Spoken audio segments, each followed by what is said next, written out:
Tonight, Donald John Trump be, and he is hereby, acquitted of the charges in said articles. the verdict is in. The Senate votes on whether to impeach and remove the president from the highest office in the land. This Madam Speaker, the President of the United States. on the heels of a rousing State of the Union address to the nation. Plus, we preview tomorrow morning's National Prayer Breakfast and the global outbreak, the coronavirus still continuing its deadly spread. All this and more tonight on Faith Nation.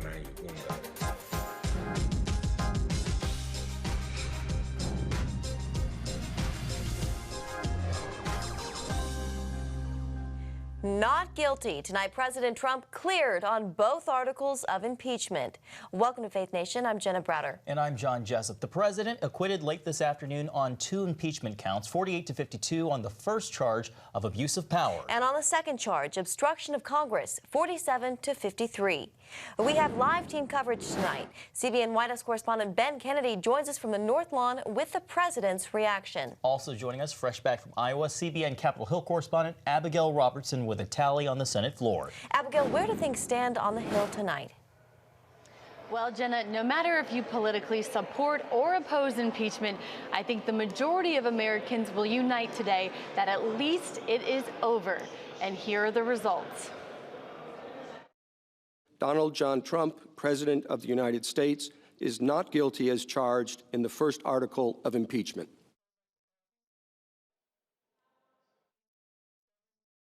Donald John Trump be, and he is hereby, acquitted of the charges in said articles. Now, as you pointed to before, viewers might notice a slight difference in the vote totals, 48-52 on Article 1 and 47-53 on Article 2. And that is because Republican Senator Mitt Romney broke with his party to vote guilty on the first, but not guilty on the second, citing his faith as a reason that he couldn't acquit on both articles. My promise before God to apply impartial justice required that I put my personal feelings and political biases aside. Were I to ignore the evidence that has been presented and disregard what I believe my oath and the Constitution demands of me for the sake of a partisan end, it would, I fear, expose my character to history's rebuke and the censure of my own conscience. Now, Romney was just elected in 2018, so in 5 years from now, it's not likely this vote will affect him politically. Now, the rest of the GOP, however, is united in condemning this whole process and warning Democrats that this, quote, partisan impeachment has set a dangerous precedent for future presidents to come. Take a look. It's never enough when it comes to President Trump. This sham process is the low point in the Senate for me. If you think you've done the country a good service by legitimizing this impeachment process, what you have done is unleashed the partisan forces of hell. This is sour grapes.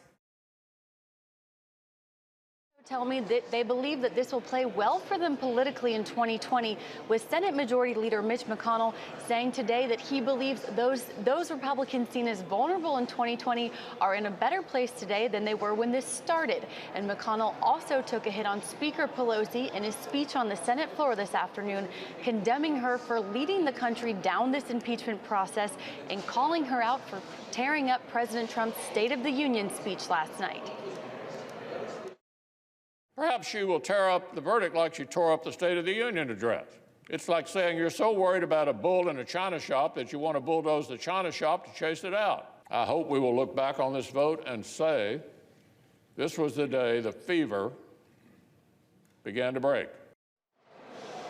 Meanwhile, Minority Leader Chuck Schumer responded to today's vote by saying there will forever be an asterisk next to President Trump's acquittal because he believes this was never a real trial to begin with.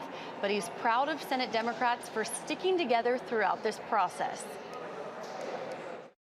No one had illusions that the president would be convicted, but we made the fight for truth and we made the fight for facts, and it created a bipartisan impeachment.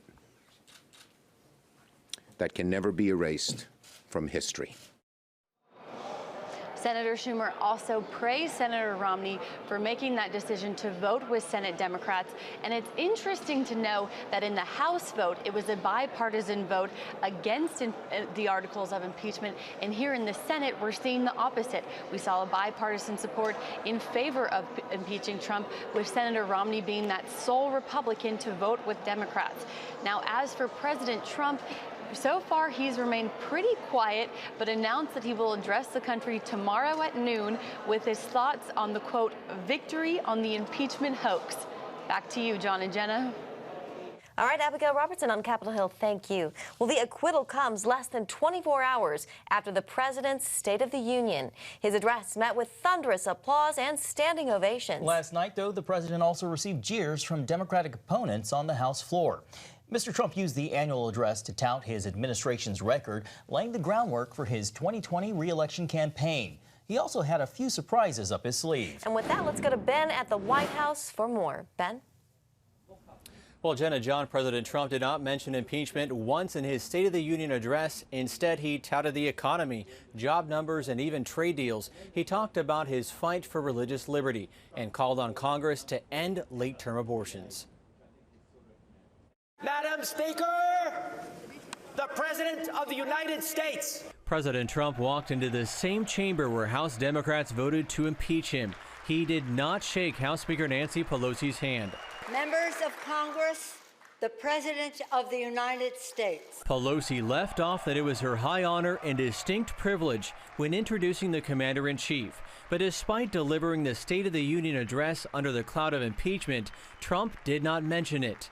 The president's theme was the Great American Comeback, touting his success since taking office. The state of our union is stronger than ever before. Trump talked about defending religious liberty. We don't tear down crosses. We don't ban symbols of faith. We don't muzzle preachers and pastors.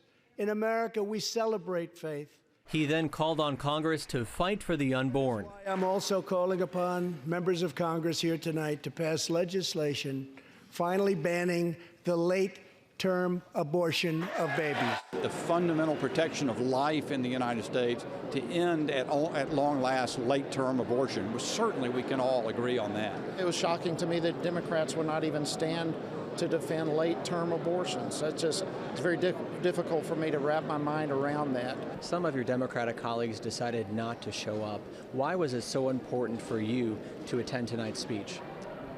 I disagree with the president on many things, but he's still the president of the United States, and I believe it's my constitutional obligation to listen to the president and to try to make the best I can to find whatever common ground there may be. Lawmakers found common ground with a standing ovation for Venezuelan opposition leader Juan Guaido, a surprise guest of the president.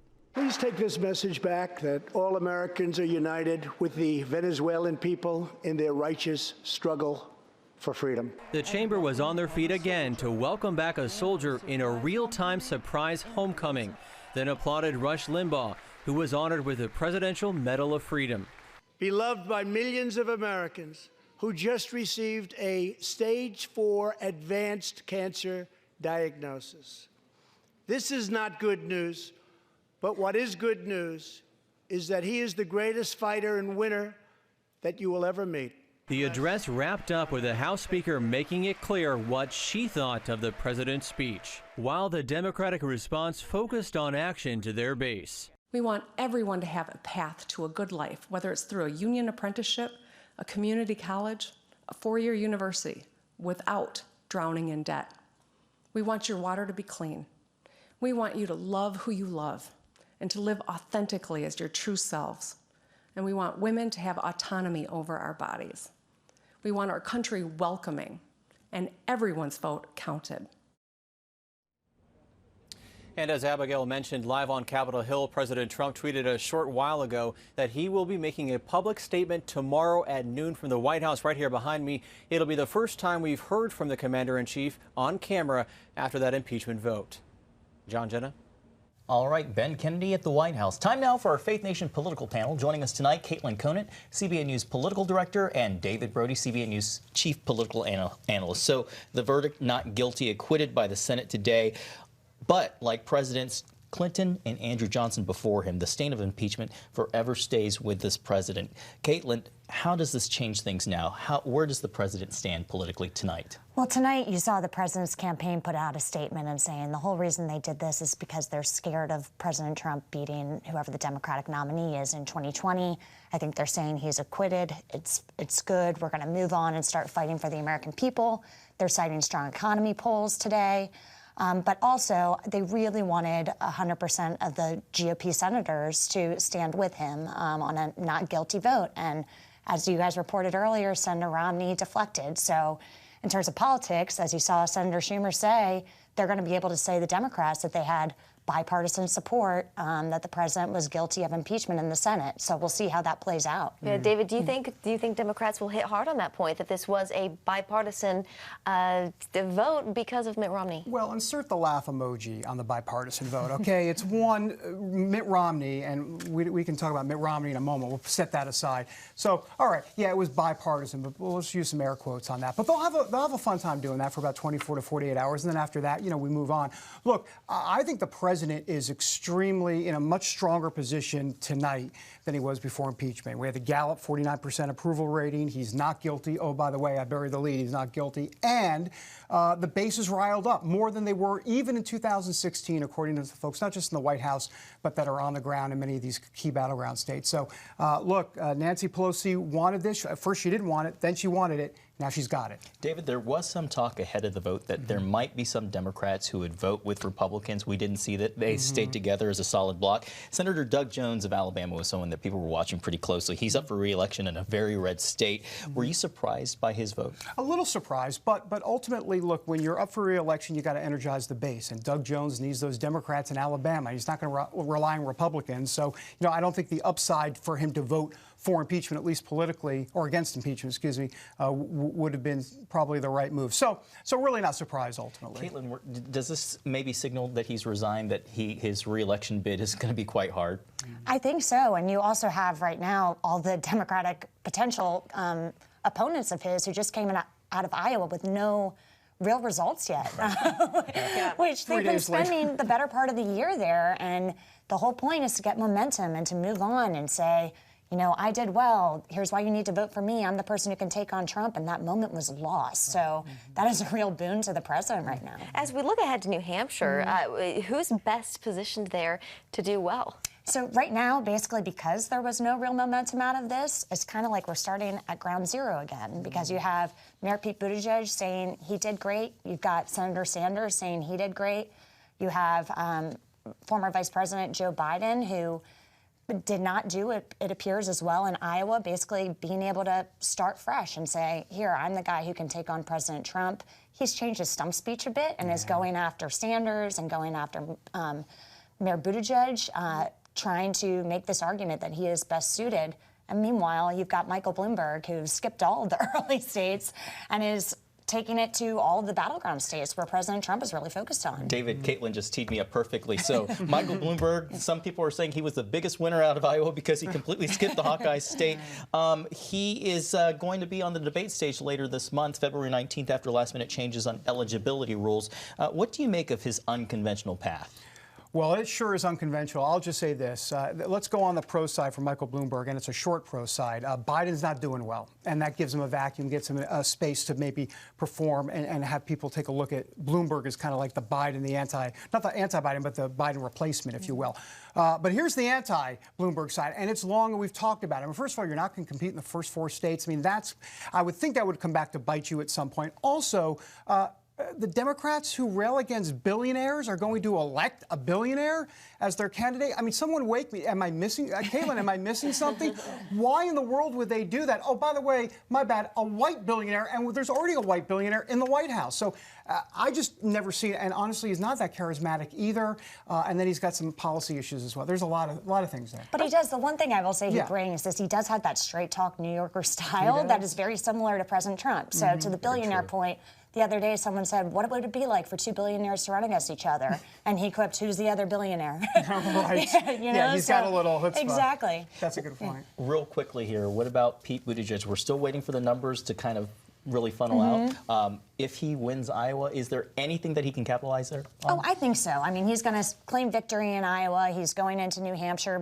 Basically, it was tight there, too. So if he does well in New Hampshire, we'll see what it looks like in the later early stages. But there's plenty of time. He's their best candidate, folks. He really is. I mean, he's the Better Angels Obama-type 2008 candidate. He's young. He's got other issues. He has to go back. He needs more than 0.0% of the African-American vote. But that would change if he won New Hampshire, for sure. In South Carolina, all of a sudden, people want to back a winner, and it changes. So we'll see. All right, David and Caitlin, thank you very much. Thank you, guys. Thanks, guys. Coming up, a big breakthrough in the struggle to contain the coronavirus. That story next.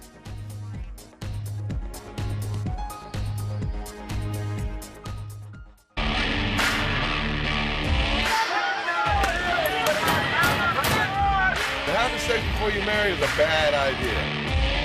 Don't tell me there's no such thing as gun violence. That just depends on your definition of when life begins.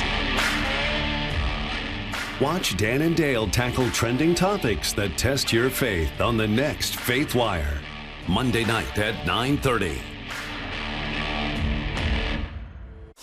The Global Lane takes you around the world, providing facts over fiction. What might rising trade and geopolitical tensions mean for you on the home front? With over 45 years of experience, award-winning journalist Gary Lane brings you the truth from a global angle. What about the issue of immigration? World news analysis you won't see anywhere else. And it's all right here on the Global Lane. Watch The Global Lane, Thursday night at 9:30.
And welcome back. Tonight, a breakthrough in the race for a vaccine to combat the coronavirus. Scientists in the United Kingdom may be close to a vaccine that could be tested on animals, according to Sky News. By reducing a part of the vaccine development time from 2 to 3 years to just 14 days, the vaccine will be too late for this outbreak, but critical if another one's on the horizon. To date, the virus has killed around 500 people and infected more than 24,000. Most of those cases confined to the epicenter in China. To election 2020. With the race now in full swing, evangelical voters are back in the spotlight. As CBN News first reported, the Faith and Freedom Coalition is beginning a huge digital voter campaign to educate more than 20 million evangelicals about President Trump's record. The president will need another heavy turnout from evangelicals to win re-election. And last night in his State of the Union, he had several lines directed right at them. In America, we don't punish prayer. We don't tear down crosses. We don't ban symbols of faith. We don't muzzle preachers and pastors. In America, we celebrate faith. And David's back with more on this story. David, $50 million to reach 22 million evangelicals. What does this digital campaign entail? Text messages, emails, 22 million to be exact. Not just evangelicals, but conservative Catholics by Ralph Reed's Faith and Freedom Coalition organization. As a matter of fact, they expect to reach 4 million just in the next 5 days, trying to capitalize off of the State of the Union and some of what we just heard. So this is a big deal. They're going to need all hands on deck. And Ralph Reed has proven, you know, he was a Bush operative. Right. and we know him pretty well here. So he knows how to run the game on the ground, and that's exactly what they're going to do, even more than 2016. Wow. David, we know that in 2016, President Trump, he got 81% of the white evangelical vote. He needs to get at least that in 2020. What's your sense? Can he get there? Yeah, so Ralph Reed and others are saying that 81% is really the floor. In other words, he has to get to 81% to even have a chance. A lot of folks believe he needs to be at about 82, 83% for sure. Ralph Reed even saying he can get to 85%. I don't know about that. But yeah, he's going to have to do well. We know there's a lot of venom on the left for this president, and so that's going to be the challenge. Can he get to that 81% number? But it's not just that 81% number, because remember, that's evangelicals who are actually showing up to the polls and voting for Trump. They need to get more people actually to the polls, kind of the bigger aggregate number, and that's what some of what they're trying to work on the ground right now is all about. David, talk a little bit about the signs that the White House understands and appreciates that they can't take this voting bloc for granted. Oh, I think they 100% understand that, and we've seen evangelicals for Trump. We saw right after the first of the year, they had this big evangelicals for Trump rally in Miami. Paula White was there. They're praying for him, the whole thing. Look, they understand that without evangelicals, it's a one-term presidency. I mean, that's the bottom line. And let's please understand that 80%, 79%, as we talked about, will not do the trick. So, in other words, they need not just all hands on deck. There could be no mess-ups here by the president or anybody on the ground. Okay. David, great reporting. Thank you. Thanks, David. We'll be right back. Yeah, I got that.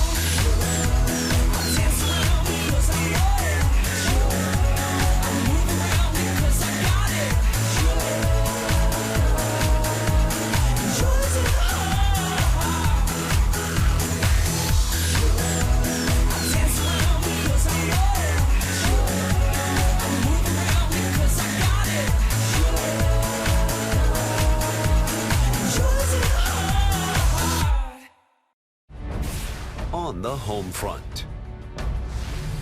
Thanks for joining us for CBN's On the Home Front, where we highlight what the men and women of America's military do to defend our country. CBN honors the men and women in our military with an initiative called Helping the Home Front. It partners with churches across the country to meet the needs of their military families, from repairing homes to wiping out medical bills for wounded veterans. On the home front, Tuesday morning at 10:30. If you want to be an attorney with a passion for serving people and for excellence, Regent University needs to be high on your list. Regent's award-winning law school doesn't just create lawyers. We create leaders, judges, prosecutors and defense lawyers, civil litigators, and leaders in government. My focus has been trying to really make sure we have the future leaders we need for the bench and the bar and for society generally. You'll learn from highly credentialed leaders who are current and former judges, distinguished scholars, and ACLJ counsel. I'm so glad I chose Regent. The relationships here have been amazing. The faculty have been amazing.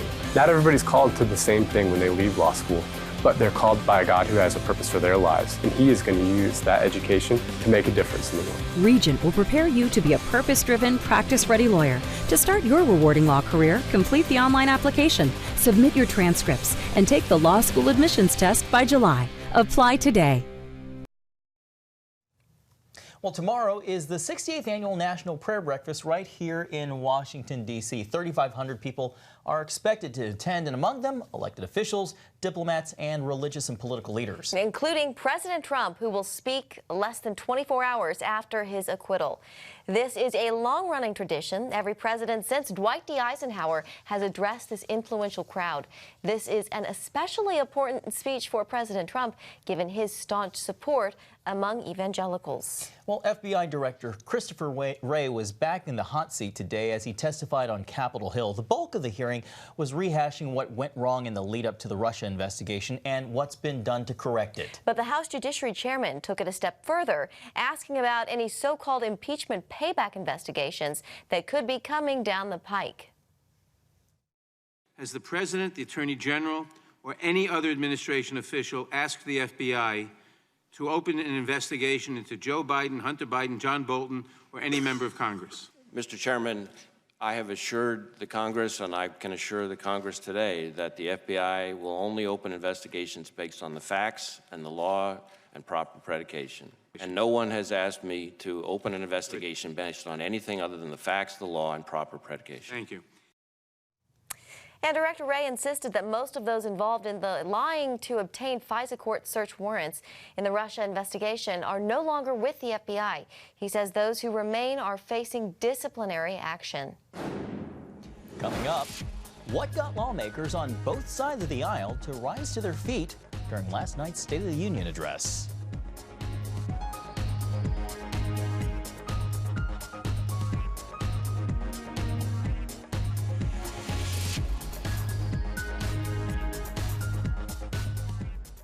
If you want to be an attorney with a passion for serving people and for excellence, Regent University needs to be high on your list. Regent's award-winning law school doesn't just create lawyers. We create leaders, judges, prosecutors and defense lawyers, civil litigators, and leaders in government.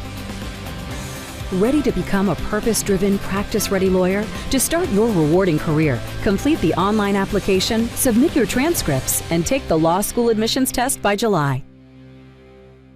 Nutrition, exercise, essential oils, weight loss, and more. It's Healthy Living with Lori Johnson. Talk about what's in this. Join CBN health reporter Lori Johnson to get the latest information from today's top health experts. This is fantastic. Find out what you need to know to live a healthier life. Watch Healthy Living, Tuesday night at 9:30. Woohoo! Hi, Superbook fans. Here's something else you'll love. It's the new Superbook Bible app. It's packed with games, activities, and Superbook episodes that you can watch for free. Oh no! There's trivia, a fun daily devotional, and answers to your Bible questions. Plus, an easy-to-understand Bible the whole family will enjoy. You can even create your own Superbook character. Ta-da! Whoa! Hillsborough Falls man, come. Sorry, pardon me. Sorry, excuse me. Ouch! Are you getting this? Earn super points to win daily prizes too, and so much more. Time to get back to my adventures. See you soon. It's the new Superbook Bible app. Free downloads on iTunes, Google Play, and Amazon. Finally tonight, while today's headlines may focus on the political divide from last night's address, darkened by an impeachment trial, lost in the shuffle is the story of an American hero. Now, the president singled out 100-year-old Charles McGee, one of the last surviving members of the Tuskegee Airmen. But sitting behind Ian tonight is his greatest hero of them all. Charles McGee was born in Cleveland, Ohio, 1 century ago. Charles is one of the last surviving Tuskegee Airmen, the first black fighter pilots.